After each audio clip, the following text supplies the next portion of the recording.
പ്രേമങ്ങളിലും പ്രണയങ്ങളിലും പെട്ട് ഹറാമായ സംസാരങ്ങൾ, ചാറ്റിങ്ങും ചീറ്റിങ്ങും കോളിങ്ങും വീഡിയോ കോൺഫറൻസും ഇതൊക്കെ നടത്തുമ്പോഴും അവനൊരു യാതൊരു വിഷമവുമില്ല. സഹോദരിമാരെ, ചെറുപ്പക്കാരാ, ഇത് പരിശുദ്ധമായ കേരളത്തിന്റെ അനുഗ്രഹീതമായ ഭൂമിയാണ് നമ്മുടെ കാസർഗോഡും നമ്മുടെ മഞ്ചേശ്വരവും ഒക്കെ. നമ്മുടെ കാസർഗോഡും മഞ്ചേശ്വരം ഏകദേശം എല്ലാ ആളുകൾക്കും പ്രസിദ്ധമായ സ്ഥലമാണ്. കാരണം എന്താ പറയാ, മഞ്ചേശ്വരം മുതൽ അങ്ങ് തിരുവനന്തപുരത്ത് ഒരു സ്ഥലമുണ്ട്, അതുവരെ എന്നാ പറയാ. അപ്പൊ മഞ്ചേശ്വരം എന്ന് പറഞ്ഞ ഏത് ജില്ലക്കാർക്കും അറിയാം, കാരണം ഇത് കേരളത്തിന്റെ എൻഡാണ്. അപ്പൊ ഈ ഒരു എൻഡിൽ, ഈ ഒരു പവിത്രമായ സ്ഥലത്ത് ജീവിക്കുന്ന നമ്മൾ ഒന്ന് മനസ്സിൽ കരുതുക, ഞാൻ നിരന്തരമായി തെറ്റ് ചെയ്യുമ്പോ എനിക്ക് ഇങ്ങനെ ഒരു പേടി വരാറുണ്ട്. പഠിച്ചോനെ, രാത്രി മുഴുവനും ഞാൻ ഉറങ്ങാറില്ല, രാത്രി മുഴുവനും ഞാൻ കളിക്കാറാണ്, രാത്രി മുഴുവനും ഞാൻ ചാറ്റ് ചെയ്യാറാണ്, രാത്രി മുഴുവനും ഞാൻ തഹജ്ജുദിനൊക്കെ എണീക്കാനെന്ന് പറഞ്ഞ് ഫോൺ വാങ്ങിച്ച് എന്റെ കാമുകനോടും കാമുകിമാരോടൊക്കെ സംസാരിക്കുകയാണ്. ഇതൊക്കെയാണല്ലോ ഇന്ന് നമ്മൾ നേരിടുന്ന വലിയ വെല്ലുവിളികൾ. അവിഹിത ബന്ധങ്ങൾ, മയക്കുമരുന്നുകൾ, മാതാപിതാക്കളോട് ബഹുമാനമില്ലായ്മ, അധ്യാപകരോട് ബഹുമാനമില്ലായ്മ, നാട്ടിൽ ഒരു മുസ്ലിമിനെ പോലെ നടക്കാൻ പറ്റാതിരിക്കുക. ലോകത്ത് മനുഷ്യരൊക്കെ ഒരുപാട് വികസനങ്ങൾ ഉണ്ടായി. പറവകളെ പോലെ പാറി കളിക്കുവാനും മത്സ്യങ്ങളെ പോലെ നീന്തി കളിക്കുവാനും മനുഷ്യന് സാധിക്കുന്നുവെങ്കിൽ, പക്ഷേ ഒരു മനുഷ്യനെ പോലെ മാന്യമായി നടക്കാൻ ഇന്ന് അറിയുന്നില്ല എന്നൊരു ബുദ്ധിജീവി പറഞ്ഞ വാക്ക് ഞാൻ ഓർത്തുപോവാണ്. ശരിയാണത്. പറവകളെ പോലെ നമ്മൾ പാറി കളിക്കാറുണ്ട്, പാരച്യൂട്ടിലൂടെയും എറോപ്ലെയിനിലൂടെയും മറ്റുള്ള അതിന്റെ ഡിവൈസുകൾ ഉപയോഗിച്ചുകൊണ്ട്. ഇതേപോലെ ഓക്സിജൻ ഉപയോഗിച്ചുകൊണ്ട് മത്സ്യങ്ങളെ പോലെ കടലിന്റെ ആഴങ്ങളിലേക്ക് നമ്മൾ ഇറങ്ങി ചെല്ലാറുമുണ്ട്. പക്ഷേ ഒരു മാന്യമായി മനുഷ്യനെ പോലെ നടക്കാൻ നമ്മൾക്ക് സാധിക്കുന്നില്ല. അങ്ങനെ നടക്കണമെങ്കിൽ പരിശുദ്ധമായ ഇസ്ലാമിന്റെ പാത നമ്മൾ പിൻപറ്റണം. അല്ലാഹു തൗഫീഖ് ചെയ്യട്ടെ, അല്ലാഹു നമ്മൾക്ക് തൗഫീഖ് ചെയ്യട്ടെ.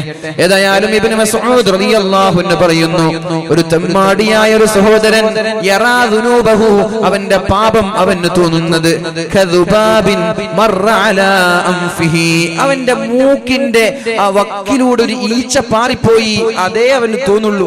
ഒരു ഈച്ച പാറിപ്പോയാൽ നമ്മൾക്ക് പ്രയാസമാവും.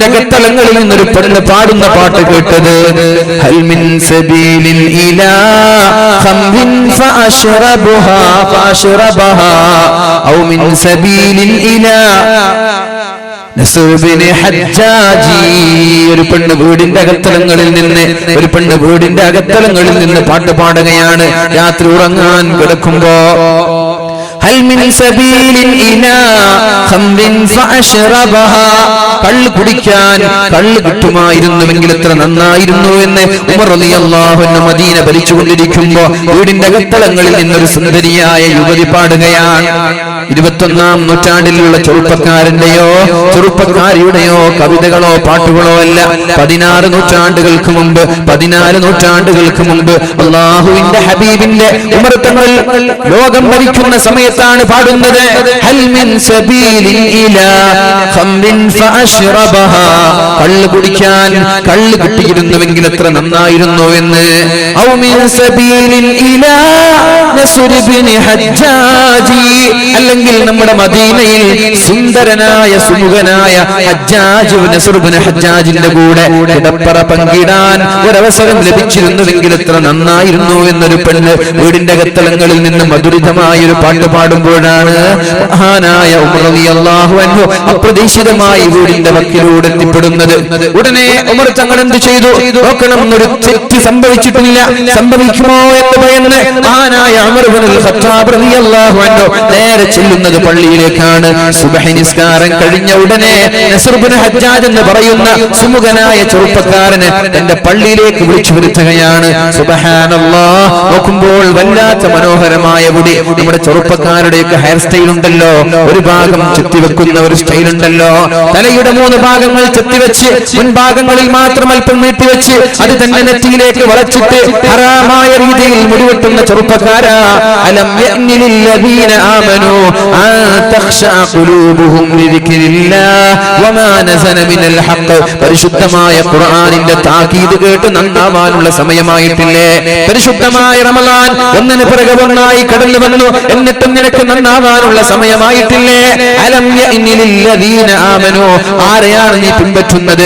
ആരുടെ മാതൃകയാണ് നീ ഫോളോ ചെയ്യുന്നത്? ആരാണ് അങ്ങനെ ഒരു ഹെയർ സ്റ്റൈൽ നമ്മൾക്ക് പഠിപ്പിച്ചു തന്നത്? ഉമ്മമാരെ, ഇങ്ങനെയും വിരുദ്ധമായ വൃത്തികെട്ട രീതിയിൽ ഹെയർ സ്റ്റൈൽ കട്ട് ചെയ്തുകൊണ്ട് വീട്ടിലേക്ക് കയറി വരുന്ന മക്കളെ നമ്മൾ രണ്ട് കൈയും നീട്ടി സ്വീകരിക്കാറുണ്ടല്ലോ. എവിടെ നിന്നാണ് നിങ്ങൾക്ക് അതിനുള്ള സമ്മതം ആരാണ് തന്നത്? സ്വന്തം മക്കൾ വികൃതമായ രീതിയിൽ ഹെയർ സ്റ്റൈലുമായിട്ട് അമുസ്ലിമീങ്ങൾ ഇങ്ങനെ ചെയ്യാറില്ലല്ലോ. മുസ്ലിമീങ്ങൾക്ക് മാത്രമാണല്ലോ ഇങ്ങനെ ഒരു വൃത്തികെട്ട സ്വഭാവം കാണുന്നത്. അമുസ്ലിമീങ്ങളൊക്കെ എന്തൊരു വൃത്തിയായിട്ടാണ് തലയൊക്കെ വെട്ടിവെക്കുന്നത്. ഏതോ പാശ്ചാത്യന്റെ ചിഞ്ഞാറുന്ന സംസ്കാരങ്ങൾ, ഏതോ ജൂതന്മാരുടെ ഇംഗ്ലീഷ് സിനിമകളിൽ കാണുന്നത് നമ്മൾ ഇങ്ങോട്ട് ഫോളോ ചെയ്യുകയോ? നിങ്ങൾക്ക് മുമ്പുള്ള ആ സമൂഹത്തിന്റെ വിരോധാഭാസങ്ങളെ, തോന്നിവാസങ്ങളെ നിങ്ങൾ പിന്തുടരാൻ തുടങ്ങിയാൽ നിങ്ങൾക്ക് നാശമുണ്ട് എന്ന് മുഹമ്മദുർ റസൂലുള്ളാഹ്. അതുകൊണ്ട് ചെറുപ്പക്കാരാ, അങ്ങനെയുള്ള തലകൾ ഞാൻ നിങ്ങളെ കുറ്റപ്പെടുത്തുന്നില്ല. ഇനിയെങ്കിലും നമ്മൾക്ക് ബോധം വേണം. ഇനിയും അങ്ങനെ ഒരു സ്റ്റൈലിൽ നമ്മൾ തലവെട്ടരുതേ. മാന്യമായ രീതിയിൽ ആളുകളെ വെറുപ്പിക്കാതെ നല്ല അച്ചടക്കത്തോടെ ജീവിക്കാൻ ശ്രമിക്കണം. അതാണ് ഖുർആൻ ചോദിക്കുന്നത്. ഇങ്ങനെയൊക്കെ വാലുകൾ നടന്നിട്ട്, ഇങ്ങനെയൊക്കെ റമളാനുകൾ വന്നിട്ട് നമ്മൾക്ക് അല്ലാഹുവിനോട് പറയാൻ പറ്റുമോ? പടച്ചറബേ, എനിക്ക് പഠിപ്പിച്ചു തരാൻ ആളുകൾ ഉണ്ടായിട്ടില്ല എന്ന് പറയാനുള്ളൊരു അവസരം നമ്മൾക്കുണ്ടോ? യൂട്യൂബിൽ ചെന്നാൽ ലക്ഷക്കണക്കിന് വാലുകൾ, വാട്സപ്പിലൂടെ വരുന്നത് വാലുകൾ തന്നെ. എവിടെ നോക്കിയാലും വാലുകൾ. മദ്രസകൾ കൂണുപോലെ വളരുകയാണ്.